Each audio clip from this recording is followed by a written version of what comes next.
मान लो आप share market में बिल्कुल नया हो और आपने पूरा जोश के साथ, पूरा जुनून के साथ शेयर मार्केट में एंट्री किया और शेयर मार्केट में एंट्री करते ही किसी ब्रोकर के पास अपना डीमेट अकाउंट बनाया और डीमेट अकाउंट बनाते ही लाखों करोड़ों का शेयर खरीद कर पैसा इन्वेस्ट कर दिया।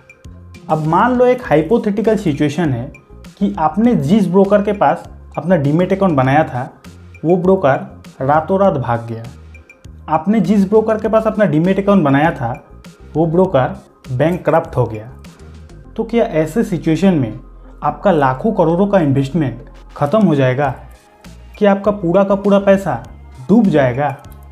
अगर आपके भी दिल में और दिमाग में हमेशा इस टाइप का डर सताता रहता है तो आज की ये वाला वीडियो सिर्फ आपके लिए है। सबसे पहले आपको एक एग्जाम्पल को सुनना होगा तो ही आपको आगे की चीज़ें समझने में काफ़ी ज़्यादा आसानी होगी। ठीक है, तो देखिए, आपने अमेज़ोन, फ्लिपकार्ट इन सब का नाम तो सुना ही होगा। तो अमेज़ोन पे बेसिकली क्या होता है कि अमेज़ोन पे आप कोई भी सामान को खरीद सकते हो। आपको मोबाइल ख़रीदना है, आपको लैपटॉप ख़रीदना है या फिर आपको आटा ख़रीदना है, आपको चावल ख़रीदना है, सारा सामान आपको अमेज़ोन पे मिल जाएगा। पर क्या आपको ये बात पता है कि अमेज़ोन पे सारा सामान मिलता तो है लेकिन अमेज़ोन का खुद का ही कोई स्टोर नहीं है, अमेज़ोन का खुद का ही कोई दुकान नहीं है, जबकि अमेज़ोन पे सारा सामान मिलता है। इससे आपको क्या समझ में आ रही है कि अमेज़ोन एक प्लेटफॉर्म है जहाँ पे बायर सामान को खरीदता है और सेलर सामान को बेचता है। अमेज़ोन बस एक मीडिएटर का काम करता है। अगर किसी को कोई सामान खरीदना है तो अमेज़ोन से खरीद सकता है, अगर किसी को कोई सामान बेचना है तो वो अमेज़ोन पर बेच सकता है। दोनों तरफ से थोड़ा थोड़ा चार्ज कर लेता है और अमेज़ोन की कमाई हो जाती है। इतना समझ गए? अब आपको शेयर मार्केट का जो बेसिक है ना उसको थोड़ा समझना होगा। देखो, आज की इस वीडियो में ना आपको शेयर मार्केट का बहुत बड़ा नॉलेज मिलने वाला है, तो इसीलिए इस वीडियो को मिस मत करना। और आपके अंदर जो डर है ना वो डर हमेशा हमेशा हमेशा के लिए ख़त्म हो जाएगा। इसलिए वीडियो को अभी से लाइक कर दो। देखो, सबसे पहले आपको ये समझना होगा कि हमारे इंडियन शेयर मार्केट में जितने भी शेयर्स हैं वो सारा का सारा शेयर लिस्ट कहाँ रहता है? तो वो लिस्ट रहता है NSE और BSE में। NSE का फुल फॉर्म होता है नेशनल स्टॉक एक्सचेंज और BSE का फुल फॉर्म होता है बॉम्बे स्टॉक एक्सचेंज। तो NSE और BSE में हमारे इंडिया का जितने भी शेयर्स है वो सारा का सारा शेयर्स यहीं पे लिस्ट रहता है। एक एंगल से आप ये भी बोल सकते हो कि NSE और BSE जो है ना वो शेयर मार्केट का बाजार है। इतना समझ गए? अब देखिए, यहाँ तक तो आपने ये समझ लिया कि शेयर मार्केट में जितनी भी कंपनी के शेयर्स है वो सारा का सारा शेयर्स NSE और BSE में ही लिस्ट रहता है। लेकिन उसके बावजूद भी आप NSE और BSE से डायरेक्ट किसी कंपनी के शेयर को नहीं खरीद पाओगे। और वहीं से शुरू हुई ब्रोकर की कहानी।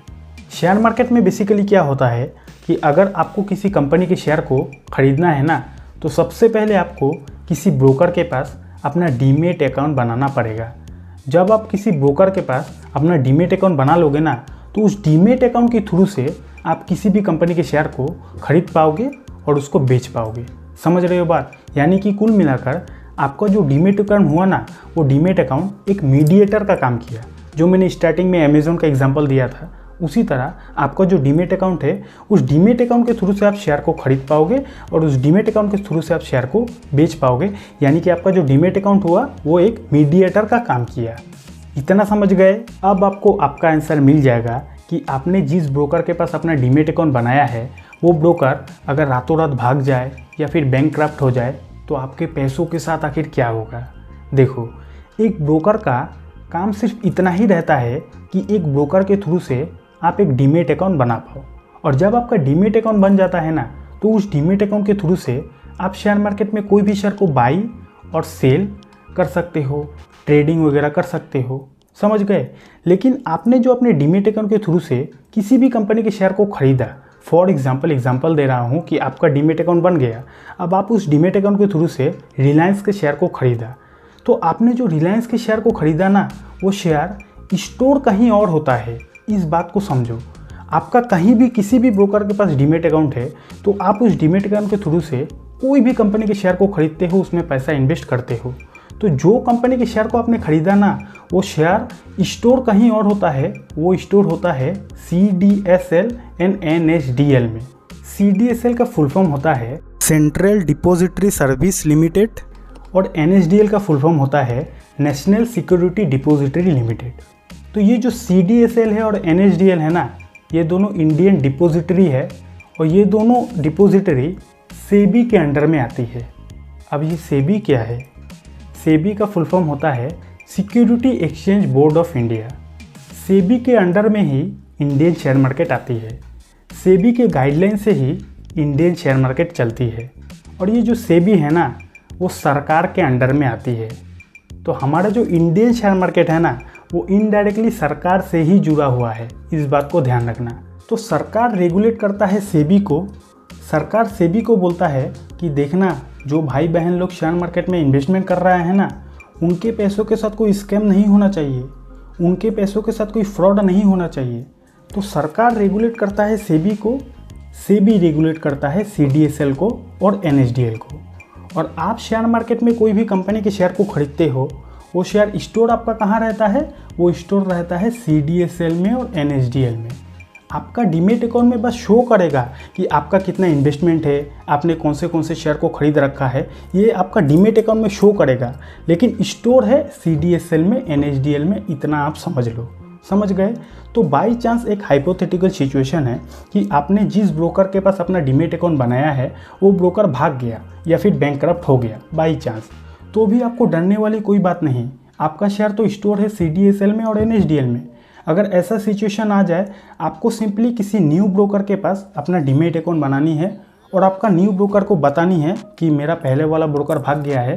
तो आपका जो न्यू ब्रोकर है ना, वो आपका पुराना CDSL का अकाउंट के साथ आपका न्यू ब्रोकर लिंक हो जाएगा और आपका पुराना जितना भी इन्वेस्टमेंट था, सारा का सारा इन्वेस्टमेंट आपका न्यू ब्रोकर में शो करने लग जाएगा।